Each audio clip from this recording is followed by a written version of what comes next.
बच्चों, आज हम पढ़ेंगे खनिज एवं धातु। अब खनिज किसे कहते हैं? भू प्रकृति में प्राकृतिक रूप में पाए जाने वाले अकार्बनिक तत्व अथवा यौगिकों को खनिज कहते हैं। जैसे क्वार्ट्ज, माइका, अभ्रक जिसे कहते हैं, हेमेटाइट, बॉक्साइट, अजेंटाइट और ग्रेनाइट। ये हमें जमीन के अंदर से ये खनिज प्राप्त होते हैं। अब धातु किसे कहते हैं? प्रकृति में कुछ धातुएं मुक्त अवस्था में पाई जाती हैं, जैसे सोना और प्लेटिनम। सोना और प्लेटिनम जो है हम बिल्कुल वैसे ही मिलते सोने की तरह, उसमें कोई मिलावट नहीं होती, इसलिए इसको शुद्ध कहते हैं। अधिकांश धातुएं यौगिक के रूप में पाए जाते हैं, मतलब उसमें दूसरे तत्व भी जुड़े होते हैं, इसलिए उसको यौगिक कहते हैं। अयस्क किसे कहते हैं? ऐसे खनिज जिसमें धातुओं का निष्कर्ष अधिक मात्रा में सरलता एवं कम लागत से हो जाता है और उसको अयस्क कहते हैं।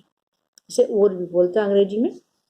अयस्क धातुओं के ऑक्साइड, सल्फाइड, सल्फेट तथा कार्बोनेट के रूप में पाए जाते हैं। अब पढ़ेंगे हम धातु कर्म किसे कहते हैं। अयस्क से धातु अधातु प्राप्त करना। जो अयस्क है उससे हमें धातु मिल रहा है या अधातु मिल रहा है, उसको उससे प्राप्त करना और उन्हें विभिन्न उपयोगों के लिए शुद्ध करना धातु कर्म कहलाता है। अब कुछ अयस्कों में प्रमुख धातु के अतिरिक्त अन्य धातु भी उपस्थित होते हैं। अब उसमें देखो कुछ अयस्क के नाम दिए हुए हैं: कैल्कोपाइराइट, क्रोमाइट और इल्मेनाइट।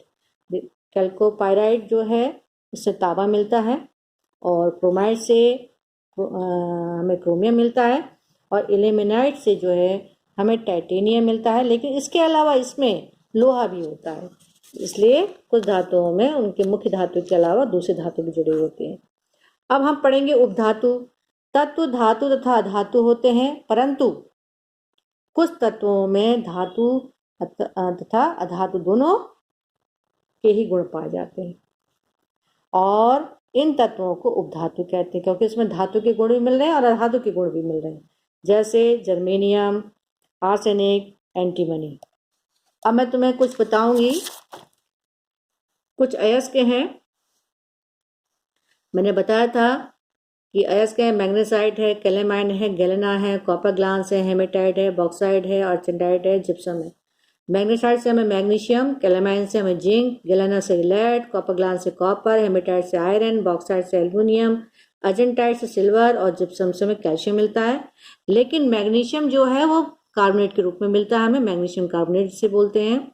जिंक से हमें जिंक कार्बोनेट मिलता है। देखो लेड सल्फाइड है, लेड हमें सल्फाइड के रूप में मिलता है। कॉपर हमें सल्फाइड के रूप में कॉपर सल्फाइड बोलते हैं उसको। ये लोहा है, लोहा हमें ऑक्साइड के रूप में मिलता है, फेरिक ऑक्साइड बोलेंगे। ये एल्युमिनियम है, एल्युमिनियम हमें ऑक्साइड के रूप में एल्युमिनियम ऑक्साइड बोलेंगे इसे। और ये सिल्वर है, एजी जो है सिल्वर कहलाता है, तो सिल्वर जो है वो सल्फाइड के रूप में मिलता है, इसे सिल्वर सल्फाइड बोलेंगे। और ये कैल्शियम सल्फेट है, ये कैल्शियम जो है हमें सल्फेट के रूप में मिलता है। अब हम पढ़ेंगे धातुओं एवं अधातुओं के भौतिक गुण। धातु एवं अधातु के जो भौतिक गुण हैं उसमें हम पढ़ेंगे सामान्य ताप पर। सामान्य ताप पर जो है धातु जो है ठोस होते हैं, लेकिन पारा जो होता है वो द्रव पानी के रूप में होता है। तुमने देखा होगा पारा जो है हमारे थर्मामीटर में भी होता है, जिसे हम बुखार नापते हैं। अधातु गैसीय अवस्था में होती है, आयोडीन, कार्बन, सल्फर, सिलिका ठोस रूप में, लेकिन ब्रोमीन जो है वो द्रव अवस्था में पाया जाता है। कठोरता में तुमने देखा होगा सोडियम धातु बहुत आसानी से कट जाता है। ये धातु एक ऐसा है जो बहुत ही मुलायम होता है, लेकिन और धातुएं बहुत कठोर होती हैं, जैसे लोहा है, कॉपर है, जिंक है, ये बहुत कठोर होती है, इन्हें हम काट नहीं सकते चाकू से। चमक, धातुओं की चमक को धात्विक चमक कहते हैं। धातुओं की अलग अलग चमक होती है, तुमने देखा होगा तांबा अलग रंग का होता है, लोहा अलग रंग का होता है। तो ये सारे सोना है, चांदी है, सबके रंग अलग अलग और अलग अलग चमक होती है उनमें। अधात वर्धनता किसे कहते हैं? धातुओं को पीट कर चादर बनाने का गुण को अघात वर्धनता कहते हैं। धातुओं को पीट पीट कर चादर बनाते हैं। तुमने देखा होगा लोहे की जब चादरें बनती हैं तो उससे बक्से बनते हैं और छत की चादरें बनती हैं। और सोना और चांदी की भी चादर बनती है, तुमने देखा होगा मिठाई के ऊपर वर्क लगा होता है चांदी का, वो सब पीट करके ही बनाया जाता है। और सोने की यदि 20 लाख चादर की यदि हम क्या कहते हैं एक ऊपर रख दें, तो उसकी जो मोटाई होगी वो 1 सेंटीमीटर होगी। तन्यता किसे कहते हैं पढ़ेंगे। धातु को तार के रूप में परिवर्तित करने के गुण को तन्यता कहते हैं। मतलब धातु को यदि हम धातुओं का तार बना दें तो उसे तन्यता कहते हैं। अब लोहा है, तांबा है, एल्युमिनियम के तार, ये सब जो है तन्यता के कारण होता है, तभी उसकी जाली बनती है, लोहे की जाली बनती है, तारों से तो जाली बनती है।